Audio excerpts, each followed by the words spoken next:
Donc on arrive maintenant à notre troisième idée à garder en tête, c'est la question du vocabulaire, les mots qu'on va choisir. Alors Lynn, est-ce que tu peux nous en dire un peu plus sur cette vaste question des mots dans les outils, dans les moyens de CA? Ouais, tout à fait. Donc moi, il y a une citation d'une enseignante qui s'appelle Kate Ahern qui me parle beaucoup. C'est l'idée de quand on choisit le vocabulaire qu'on met à disposition de son enfant, on choisit la taille de son monde. Et c'est vraiment ça, parce qu'en fait, on veut choisir les mots que son enfant va pouvoir dire. Donc, comment supporter une responsabilité comme ça, parce qu'on ne sait pas ce qu'il va vouloir nous dire.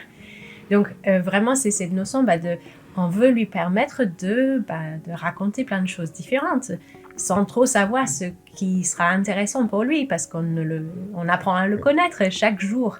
Donc, moi, il y a une autre idée qui m'a vraiment interpellée, c'est ces chiffres par rapport à l'acquisition du langage. Combien de mots connaît un enfant typique? Donc, à l'âge de 2 ans, un enfant typique, il connaît en moyenne 300 mots. Et à 3 ans, ça a déjà triplé. Et puis, chaque année, il apprend encore des centaines, voire des milliers de mots supplémentaires. Donc, un enfant typique, en fait, il a accès à un vocabulaire énorme qui lui permet de dire ce qu'il veut. Donc, moi, pour mon enfant en situation de handicap, je veux qu'elle ait aussi plein de possibilités.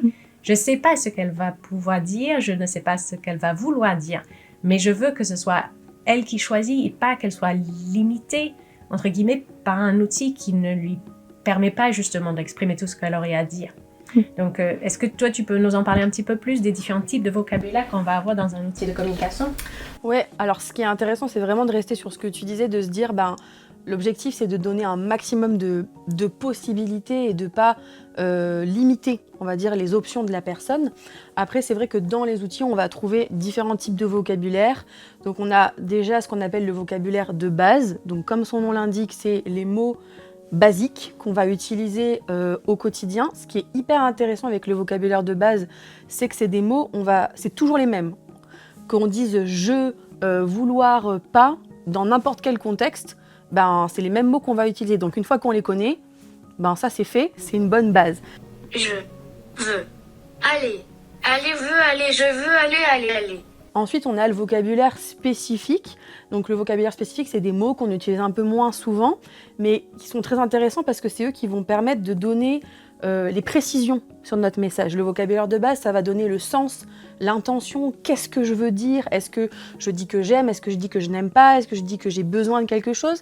Mais le vocabulaire spécifique va venir apporter de la précision, de la richesse à ce message-là. Donc c'est important vraiment d'utiliser les deux en complémentarité.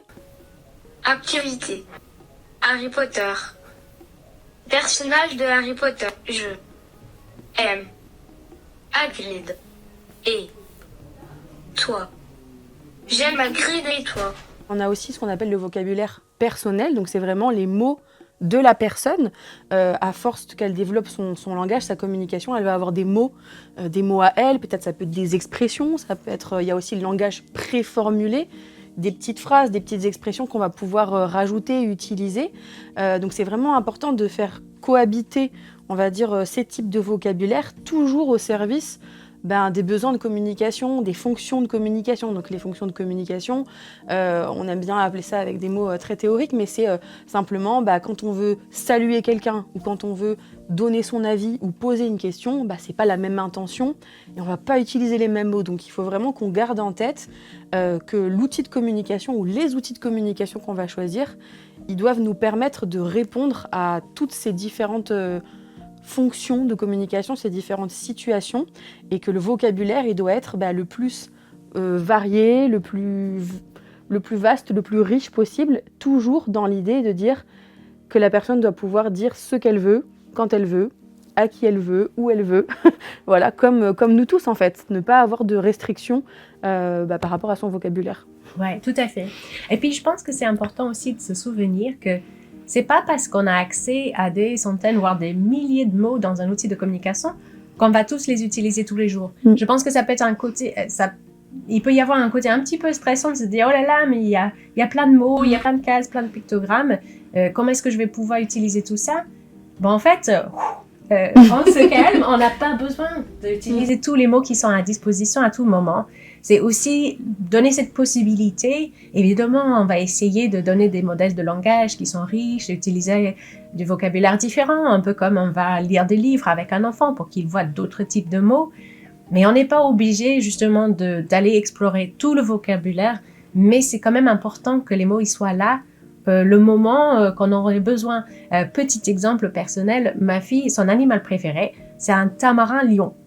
Donc là, autant dire spécifique, on y est, quoi. Donc souvent, on ne sait pas pourquoi pas que ce soit un tamarin lion, le truc qu'elle a vu au zoo et que c'est ça qui a capté son attention.